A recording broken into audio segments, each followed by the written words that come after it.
በልጅነቴ ቤተክርስቲያን ውስጥ ነው ያደኩት። ተደግሞበት እንቁራሪት የሚመስል ነገር ያስታውቃል። ታምናለህ?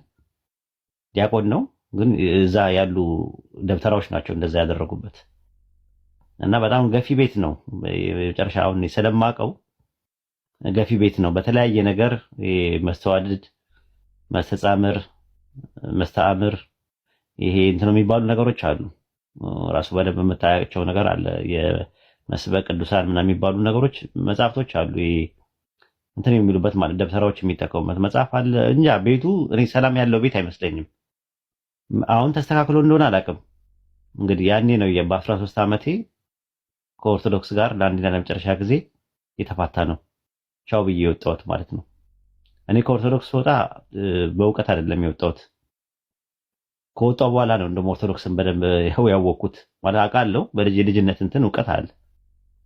እስከ መስተጋብ ድረስ ደርሻለሁ። ምናልባት ነገር ያለው ከዚህ በፊት ሳልኖር እስከ መስተጋብ ውዳሴ ማርያም ምንድን ነው የዜማ ማለት ዜማ ቤት እስከ ውዳሴ ማርያም መስተጋብ ደርሻለሁ። ደብረ አባይና ሰረር ኩላ አማኑኤል ቤተክርስቲያን እየሄድን ነው ያጠና ነው። ማን ነው ዜማ የተማር ነው። ቅዳሴና ሰዓታት ንባብ ቤት በደንብ ውዳሴ ማርያምን፣ መልካ ማርያምን፣ መልካ ኢየሱስን፣ መዝሙረ ዳዊትን፣ መልእክተ ዮሐንስን ስንጨፈጨፍ ነው። ያው መጽሐፍ ቤት አልገባው በእድሜም ለዛ ብቁ አይደለም ሲባል ነው የምሰማው። መጽሐፍ መነኮሳት መጋቢ ብሉይና መጋቢ ሐዲስ የሚባል ነገር አለ። እሱን ሲባል ነው የምንሰማው። ከወጣው በኋላ ነው ሞር ደግሞ እንትን ያልኩት ማለት ነው። ሞር የተማርኩት እኔ ፕሮቴስታንት ጋር ነው ባይብልንም በደንብ ያወቅኩት ማለት ነው። እና ይሄ ነው ገፊ ቤት ነው ሲጀመር ጀምሮ ማለት ነው። ወደፊትም አላስተካከሉትም። ምንም ያስተካከሉት ነገር የለም። ስቲልና አሁንም ገፊዎች ናቸው። ሰው ትንሽ ወንጌልን ከሰበከ ያባርራሉ። ሰው ትንሽ መጽሐፍ ቅዱስ ካለ ታድሶ ነህ እንትን ምንም የማያውቀው ሰው ታድሶ ነው ብሎ ገፍትረው ነው የሚያስወጡት ራሱ ማለት ነው። ብቻ እነሱ የሚፈልጉት ያ ተረቱ ምናምን ነገር ነው። ሌሎችም ነገሮች ናቸው። ደጀ ሰላም የሚያዘወትር ሰው እቺ ጠላዋን፣ ዊስኪዋን፣ ቮድካዋን የሀብታም ተስካር ከሆነ ደግሞ ታውቀዋለህ። እነ ዊስኪ አሉ፣ አረቄ ያለ ምን አለ ሁሉ ነገር አለ። እና አንድ ጊዜ ለአንዱ ቄስ ጠላ ሰጥተውት ለመነኩሴው ደግሞ እንትን ቢራ ሰጧቸው። ከዛ ቄሱ ምን እንዳለ ታውቃለህ? አባ ጠጡ ብሎ መጥቶ አስተናጋጁ ሲያስጠቅል የቤቱ ባለቤት ቄሱ ምን አሉ? የእርሶም ገብስ የኔም ገብስ ጠጡ አሉ። አባ ጠጡ፣ የኔም ገብስ ነው የእርሶም ገብስ ነው ልዩነት የለውም አሉ። እና ብዙ ነገሮች አሉ የምታውቃቸው ደጀ ሰላም ውስጥ ያሉ ነገሮች ማለት ነው። ጠላ ጓዳ ተቀምጠ ምን ትሰራለህ? እርጅና መጥፎ ነው ትሸብታለህ ይባላል። ታውቃለህ? ደጀ ሰላም መጀመሪያ እንትን ስትል አስቀድሰ ምናምን ስጨርስ ምናምን ደጀ ሰላም ማለት ቤተ ምርፋቅ ነው። ቤተ ምርፋቅ ቤት ይባላል። ያው ደጀ ሰላም የተሰራው ለሌላ ነገር ነበር። አሁን ግን ያው ቤተ ምርፋቅ ነው ኡስታዝዬ። ነገር ግን አሁን ያልካቸው ነገሮች አሁን እነዛ አሁን ምን አለ መሰለህ አሁን እነዚህ የምትላቸው ባይዘዊ የቤተ ክርስቲያኗ አስተምህሮ የግለሰቦች ነው። አሁን ሲኢር የሚያልከው ቤተ ክርስቲያኗ አሁን ሲኢር አታስተምርም። ለምን እኔ በቤተ ክርስቲያን ምን ያደርጋል እዛ ያለፍኩ ልጅ ነኝ። ቤቱንም ሰለሞንና ነገር ግን ሰዎች በግላቸው ምን ያደርጋሉ? መጽሐፎቹ አሁን ለምሳሌ ፍካሬ ከዋክብት፣ ጥበበ ሰለሞን፣ መጽሐፈ ቱላዳሚ፣ መጽሐፈ ቆጵሪያኖስ የሚባሉ የእንትኖቹ መጽሐፍ ምን ያደርጋሉ እዛ? እሺ ቤተክርስቲያኑ ካልሆነ ቤተክርስቲያኑ ምን ያደርጋሉ? አለ ስለዚህ ዕቃ ቤት ነው ማለት ለምን አሁን ነገር ያለው መንገድ ላይ አይደለም። ዕቃ ቤት ውስጥ ምን ያደርጋል? ዕቃ ቤት ውስጥ እንዴት መሰለ ኡስታዝዬ፣ እሺ ጠቢብ ወጠቢባን ድርሳነ ሰሎሞን የሚል አለ። እነዚህ ፍካሬ ከዋክብቶች የሚባሉ አሉ። ቱላዳን የሚባል አለ። ባረቶስ የሚባል አለ። ምን ያደርጋል? ዕቃ ቤት ሰሎሞን የተወገዘ መጽሐፍ ነው። አሁን ይሄ ውጉዝ ነው። ለቤተ ክርስቲያን አገልግሎት ለምን እንኳን አይሰጥም ነው። ቄሰ ገበዙ እንዲጠብቁ ተደርጎ ቤተክርስቲያን ውስጥ ምን ያደርጋሉ ነው ጥያቄ። እኔ ገበያ ላይ አሁን መንገድ ላይ የሚሸጡትን አይደለም የጠየቁት። ቤተክርስቲያን ውስጥ እያንዳንዱ ቤተክርስቲያን ሁሉም ቤተክርስቲያን ውስጥ አለ እንትን ቤት ማለት ነው። ድርሳነ ሰሎሞን ታውቃለህ? ድርሳነ ሰሎሞንም አለ። አዎ ድርሳነ እኔ የማውቀው ጊዮርጊስ አለ ጊዮርጊስ አለ፣ ልደታ አለ። እንደገና ደግሞ የአዲስ ገበያ እንትን አለ። ምንድነው ጥራልኝ? የእግዚአብሔር አብ አለ፣ ሩፋኤል አለ። ሩፋኤልም አለ፣ እግዚአብሔር አብም አለ። አዲስ አበባ ክፍለ ሀገር ከሌለ አላውቅም። እኔ የማውቀው እንግዲህ ይሄን ሁላ የምነግርህ የልጅነቴን ታሪክ ነው የምነግርህ። ፍካሬ ከዋክብት አለ፣ ጥበበ ሰለሞን አለ፣ መጽሐፈ ቱላማዲ አለ፣ መጽሐፈ ቆጵርያኖስም አለ ራሱ። ምን ያደርጋል ዕቃ ቤት ውስጥ ምን ያደርጋል፣ ቤተክርስቲያኗ ጋር ምን ያደርጋል ራሱ ማለት ነው። ምን ማለት ነው የሚለውን ነገር ልንገራቸው ለህዝቡ እንዲያውቅ። መስተአብድ የሚባል አለ። መስተአብድ ማለት የሚያሳብደው ነው።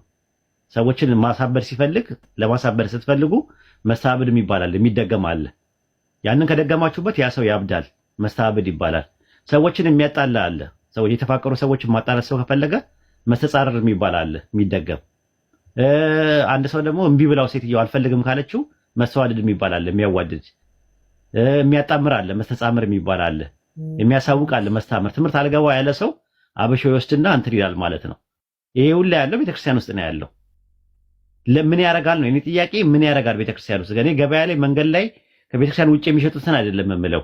ቤተክርስቲያን ውስጥ ምን ያደርጋል? ዕቃ ቤት ውስጥ በቀደም ራሱ ሲነገር ሰለስቱ አጋዕዝት የሚባለው ሰይፈ ስላሴ የሚባለው ቤተክርስቲያን ውስጥ ነው ያለው። መንገድ ላይ አውጥተው የሚሸጡት ቤተክርስቲያኗ ፈቅዳላቸው ነው፣ እናውቃለን። ሃይማኖት አይመሰረትበትም ካላችሁ ምን ያደርጋል ቤተክርስቲያን ውስጥ? የኛ ጥያቄያችን እሱ ነው። ምንድነው ምን ያደርጋል እዛ ውስጥ? ራሱ ሀብቱላ የሚያመጣውላ አለ፣ ባለ ሀብት የሚያደርጋል፣ ሀብታም የሚያደርጉላ አለ። መጨረሻ ላይ ያሳብዳል እንጂ ሀብታሙላ የሚያደርግ አለ። ራሱ ገበያው ራሱ እንዲዘራ የሚያደርግ አለ፣ የሚደገመው በደንብ እንትን የሚለው ማለት ነው። መጽሐፈ እሺ ጨርስ። እሺ አመሰግናለሁ። በአፍ ላይ እንዳልቆም ብዬ ነው፣ ይቅርታ አድርግልኝ ኡስታዝዬ። እነዚህ አሁን ያልካቸው ኡስታዝ የግለሰቦች እንጂ የቤተ ክርስቲያኑ አይደለም። ምክንያቱም እኔ ነገም ከነገ ወዲያም ሄደን ማየት ስለምንችል ማለት ነው። እነዛው ያልካቸው አሉ ወይ ላልከው፣ አዎ አሉ መጽሐፎቹ።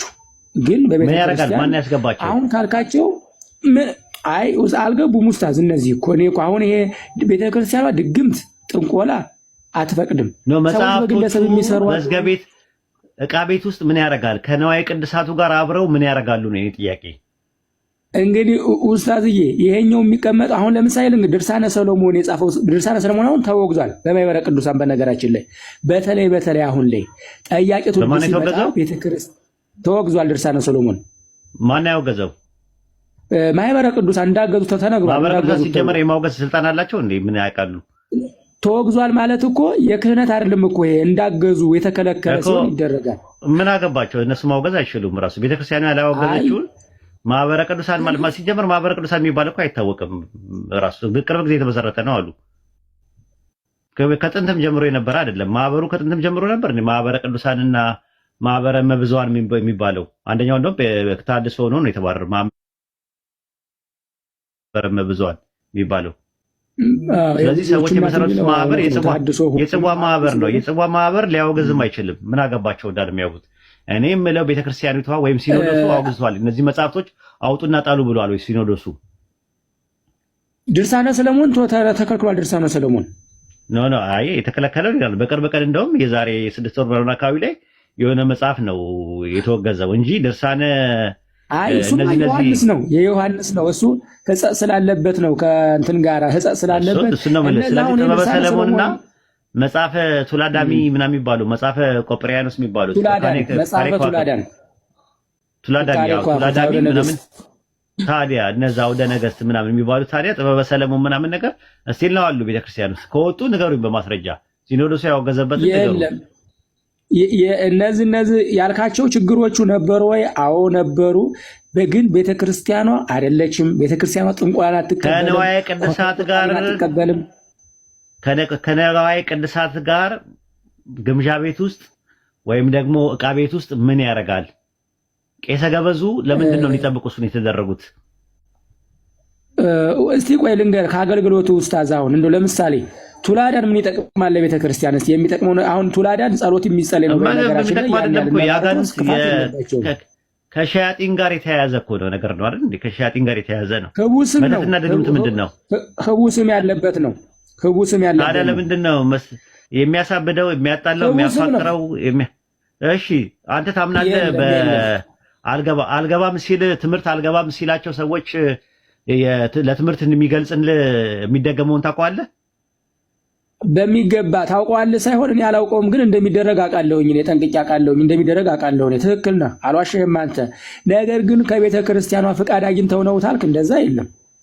ቤተክርስቲያኗ እኮ ኦፊሻሊ እኮ ነው። እኔ ኦፊሻሊ ቤተክርስቲያኗ ይሄ መጽሐፍት የኔ መጽሐፍት ነው አለች አይደል? ምን እኔ ጥያቄ ግምዣ ቤት ውስጥ ወይም ደግሞ ዕቃ ቤት ውስጥ በቄሰ ገበዝ በሚባሉ በስነ ስርዓት በነገራችን ላይ እኔ እንትን የተማርኩት የንባብ ቤት የተማርኩት ቄሰ ገበዝ ናቸው እኔን ሲያስተምሩኝ የነበሩት። ቄሰ ገበዝ የነበሩ ሰው ናቸው ሲያስተምሩኝ የነበሩት።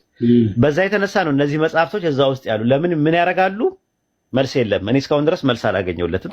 ቤተክርስቲያኗ ውስጥ ሁሉም ቤተክርስቲያን ውስጥ እዛ ግምጃ ቤት ውስጥ ከንዋየ ቅድሳን ጋር ከተቀመጠ ላይቀር አሁን ለምንድን ነው ቤተክርስቲያኗ በሲኖዶስ ደረጃ ያላስወጣችሁ የሚል ጥያቄ ነው ያለኝ። እንግዲህ ይሄን ይመስላል። እኔ በነገራችን ላይ ገፊ ቤት ነው። አንተ እዛ ቤት እንትን ካልክ ጥሩ ነው።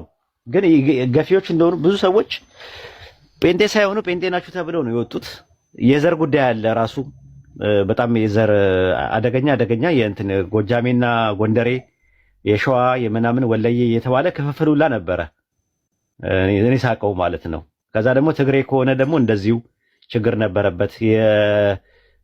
ሌላ ኦሮሞ እንደ ሰውም አይቆጠርም ቤተክርስቲያን ውስጥ የምናውቀው ነገር ነው። የኦሮሞ እንትን ኦሮሞ ማለት እንትን ነው ተብሎ ነው የሚታሰበው። ያው ከሻንቅላ ጋላ ምናምን ከሚለው ጋር ተመድቦ ነው። ጋላ ማለት ደግሞ ታውቃለህ ሌላ ትርጉም ነው እሱ ኡስታዝ፣ ሌላ ትርጉም አለው። ግን ይሄኛው አሁን ያልከው ሌላ ትርጉም ጋላ ማለት ትርጉሙ ትክክለኛው ትርጉሙ ልንገርህ። ጋላ ማለት ኦሮሞ ማለት አይደለም። ትርጉሙ ወይ ልንገርህ፣ አባ ጊዮርጊስ ዘጋስጫ ጊዜ ጋላ ማለት አረማዊ ማለት ነው ትርጉሙ። የማያምን ከሃዲ ማለት ነው ትርጉሙ። በኋላ ላይ ግን ኦሮሞዎችን ጋላ ብለው ያሉት የቤተክርስቲያን ሰዎች ናቸው። ታውቃለህ? አሁን ሰው ጋላ ሲባል ኦሮሞ ነው የሚያስበው። አይደለም፣ እኔ እንደዛ አይደለም። እኔ ስለማውቀው እኮ ነው ታሪኩን። ጋላ የሚለውን ስያሜ እንኳን ሰዎች አሁን የምትለው ኡስታዝ ኦሮሞዎችን ቤተክርስቲያኗን ለመምታት ያሰቡ ሰዎች ያሉት እንጂ ቤተክርስቲያኗ አቃፊ ኩላዊት ቤተክርስቲያኗ የማትለውን ትላለች ማለት ራይ ማርያም ላይ ለአባ ጊዮርጊስ ዘጋስጫ ማርያም መታ ሲኦል ውስጥ አሉ ብላ የነገረቻቸው ማን ነው የተጠቀሱት? እዛ ላይ ሻንቅላ ጋላና እስላም አይደል ያለው መጽሐፉ ላይ ማርያም።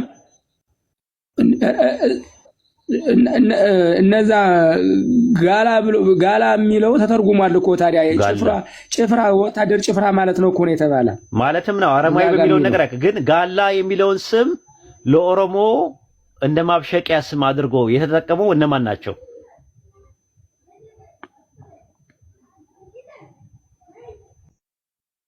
በደንብ ያው ራሱ እኔ ስለማውቀው ነው ራሱ። እና እኔ አግላይ ቤት ነው፣ ገፊ ቤት ነው፣ ዱለኛ ቤት ነው። ከዛ ቤት ውስጥ ነው ያለው። እንዴት እንደምትዘልቀውም አላውቅም። ባለፈው ራሱ ይቀጠቅጡኛል እንግዲህ እንዳልቀጠቀጥ ምናምን ስትል ነበረ። ሄዶ ተቀጠቀጡ አይደል? ሄድክ ስትሄድ እነዚህ እኮ ቲክታክ ላይ ያሉት እኮ ተራ ናቸው ኡስታዝዬ። እኔ ግን ቤተክርስቲያን እንደ ቤተክርስቲያን አንተ እንዳልካት አይደለችም። ሰዎች እንደ ግለሰብ አለ ካልከ ግን ትክክል ነህ። ግን ቤተክርስቲያኗ ነው ተመናገር ኩላዊት ናት። ግን እነዚህ የሚሮራጡት ግን ያን ያህል ቤተክርስቲያኗ እውቅና ተቻቸው። እስቲ እንመለስ ወደ እንትን በቃ